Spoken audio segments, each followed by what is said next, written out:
Saudara-saudara, ada seorang yang bernama Su Yehua, seorang wanita tanpa kaki yang mendedikasikan hidupnya untuk merawat anak-anak di sebuah yayasan yatim piatu di Cina. Dulunya, Su Yehua adalah seorang gadis kecil yang normal yang mengalami kecelakaan ketika ia mengumpulkan batu bara di rel kereta api yang kemudian membuat Su kehilangan kedua kakinya pada usia 13 tahun. Su Yehua adalah anak yatim piatu. Di saat-saat frustasi menyelimuti hatinya, Su segera sadar untuk menjadikan hidup dan tubuhnya berguna untuk sesama selama ia diberi kesempatan hidup di dunia ini. Dengan mengandalkan 2 kursi kayu pendek untuk menyangga tubuhnya dan untuk berjalan, Su melanjutkan hidupnya dengan tujuan dan semangat yang sangat mulia, yaitu mengasuh dan membesarkan anak-anak yatim piatu. Saat ini, Su telah menjalani kurang lebih sekitar 37 tahun merawat anak-anak yatim piatu di sebuah lembaga kemanusiaan di Cina. Memang tidak mudah untuk berpindah dari satu ranjang ke ranjang yang lain dengan menggunakan bangku pendek. Belum lagi saat ia harus menyusui, meredakan tangisan bayi yang rewel, dan mengajak mereka bermain.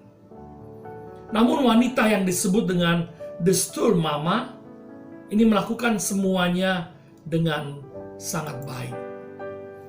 Dengan menggunakan kursi kecil untuk menggantikan kedua kakinya, Su mengerjakan pekerjaan rumah tangga seperti memberi makan, mencuci, mengganti selimut, menyapu, bahkan kadang membuatkan sepatu untuk 130 anak yatim piatu asuhannya. Meski telah memiliki keluarga sendiri, Su tetap merawat anak-anak di panti asuhan di tempat dirinya dulu dibesarkan. Ia berkata, "Saya bukanlah orang hebat. Saya hanya melakukan apa yang seharusnya saya lakukan, yaitu memberi kasih sayang seorang ibu untuk anak-anak malang itu." Demikian ucap Su merendah.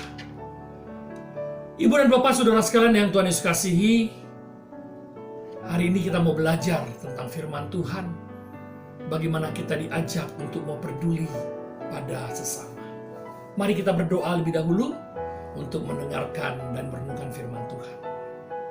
Bapa Surgawi, kami bersyukur jika pada saat ini kami hendak belajar dan kami sudah mendengarkan ilustrasi kisah nyata tentang seorang yang bernama Su. Kami berdoa biarlah firman yang boleh kami dengarkan lebih memberi kami kekuatan, kemampuan, dan memaknai arti hidup sebagai persembahan yang berkenan di hadapan Tuhan. Dalam Yesus Kristus kami berdoa. Amin. Saudara-saudara yang Tuhan Yesus kasihi, hari ini kita akan belajar membaca firman Tuhan dari satu teks yang menarik dari Injil Yohanes. Kita akan melihat dari Injil Yohanes pasal 6, Injil Yohanes pasal 6, ayat yang pertama sampai dengan ayatnya yang ke-15. Saya akan membacakan bagi kita. Sesudah itu Yesus berangkat ke seberang danau Galilea, yaitu danau Tiberias. Orang banyak berbondong-bondong mengikuti dia karena mereka melihat mukjizat-mukjizat penyembuhan yang diadakannya terhadap orang-orang sakit. Dan Yesus naik ke atas gunung dan duduk di situ dengan murid-muridnya. Dan Paskah hari raya orang Yahudi sudah dekat.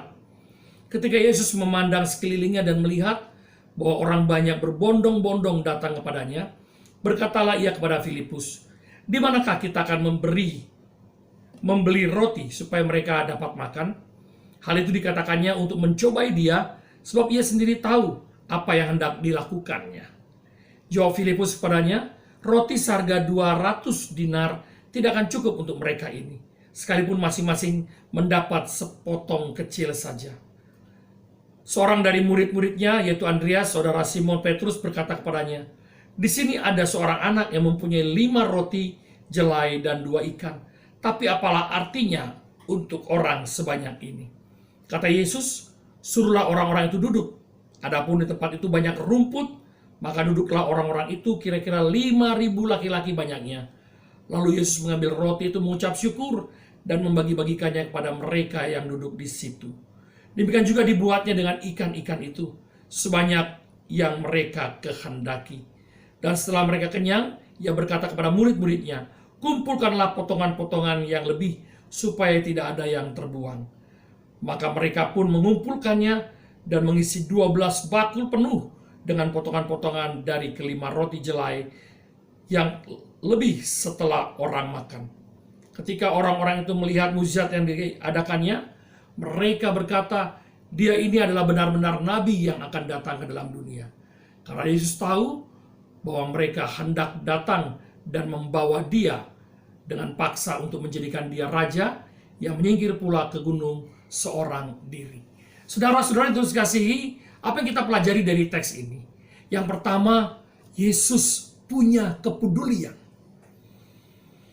Melihat orang banyak yang begitu besar dalam jumlah yang begitu banyak sekali, Yesus berkata, di manakah kita membeli roti supaya mereka ini dapat makan? Yang pertama kita pelajari, ada kepedulian Yesus yang sangat luar biasa. Dia berbela rasa peduli pada orang yang lain. Lalu kemudian yang menarik, saudaraku, yang kedua kita pelajari, murid-murid itu sempat bertanya, dari mana kita dapat uang untuk memberi mereka makan? Kalaupun ada, tak akan mungkin cukup. Lihat, kepedulian Yesus dijawab dengan akal manusia. Padahal mereka sudah bersama dengan Yesus, melihat karya dan juga pelayanan Yesus. Tapi mereka masih terus pakai akal. Dari mana kita dapat memberi mereka makan? Mereka tidak percaya bersama Yesus. Mereka tidak percaya Yesus mampu. Itu sebabnya teks kita berkata, ia bertanya demikian untuk mencobai murid-muridnya. Apa yang kita pelajari? Berapa lama kita bersama dengan Yesus? Adakah kepedulian kita pada sesama? Atau kita hitung-hitungan? Yang ketiga kita pelajari, saudaraku, teladan dari seorang anak kecil. Ia merelakan 5 roti jelai dan 2 ekor ikan untuk diberikan kepada Yesus. Nama anak ini tak pernah tercatat di Alkitab, saudaraku. Karena memang dalam budaya orang Timur, khususnya orang Yahudi, anak kecil itu tidak punya, dalam tanda petik, saudaraku, termasuk perempuan, tidak diperhitungkan. Itu sebabnya dikatakan dalam teks kita 5.000 orang laki-laki. Yang dicatat 5.000 orang, belum perempuan dan anak-anak. Tetapi anak kecil ini memberikan apa yang ia punya. Apa yang kita pelajari, saudaraku? Mulailah dengan apa yang ada pada kita. Anak kecil itu memberi 5 roti dan juga 2 ekor ikan. Tapi itu yang ada padanya. Saya membayangkan situasi itu, murid-murid mungkin sedang mencari cara, kebingungan bagaimana memberi mereka makan. Karena Yesus berkata, kamu harus memberi mereka makan. Mereka tentu kebingungan bagaimana caranya. Lalu seorang anak kecil itu dengan persepsi saya, pemahaman saya mencoba masuk dalam teks ini, dalam masa itu, mungkin mereka sedang menarik, mungkin anak itu menarik jubah dari Andreas, murid Yesus. Dan berkata, aku punya roti, aku punya ikan. Saudaraku, anak kecil itu memberi dari apa yang ada. Apa yang kita pelajari? Mulailah dengan apa yang ada pada kita. Ada 2 hal dari perkataan Yesus tersebut. Ketika kita harus memberi makan orang lain, menolong orang lain, membantu orang lain, memberikan apa yang dapat kita berikan pada orang lain, itu adalah wujud tanggung jawab dan kebersamaan. Sekaligus ingin membuktikan apakah kita punya ketergantungan pada masalah atau pada Tuhan. Sekali lagi, apakah kita punya ketergantungan pada masalah atau pada Tuhan? Teks ini kemudian menceritakan anak yang kecil tadi, yang namanya tak pernah disebutkan, menjadi berkat untuk 5.000 orang laki-laki, dan belum termasuk perempuan dan anak-anak yang turut makan. Mulailah dari apa yang ada dalam kita. Mulailah membawa pada Kristus bukan dengan logika semata. Sekalipun kecil, sekalipun mungkin tak berarti, bawalah pada Kristus. Dan yang ketiga, miliki kepedulian pada orang-orang di sekitar kita. Mari kita berdoa.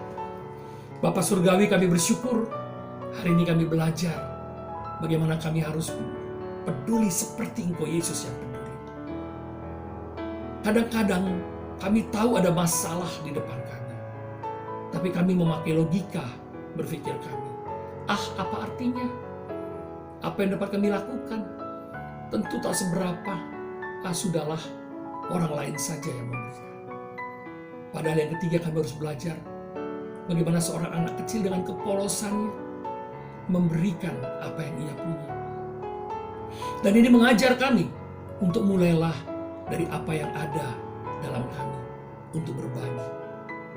Kami bersyukur Bapa, Engkau mengingatkan kami dan menyertai, menolong kami melalui firman-Mu pada hari ini. Dalam nama Yesus, kami berterima kasih. Amin. Saudara-saudara yang Tuhan kasihi, tetap semangat, tetap bergairah terus, dan miliki hati yang peduli pada sesama. Lalu mulailah dari apa yang ada pada diri kita, dan bawa pada Yesus. Jangan hanya memakai pikiran kita, tapi letakkan di kaki Tuhan, agar Tuhan memberkati, menjadi berkat bagi banyak orang. Tetap semangat, tetap berdoa jam 9 malam, bagi negara dan bangsa kita, terutama di tengah situasi COVID-19 seperti ini. Tuhan berkati saudara. Amin.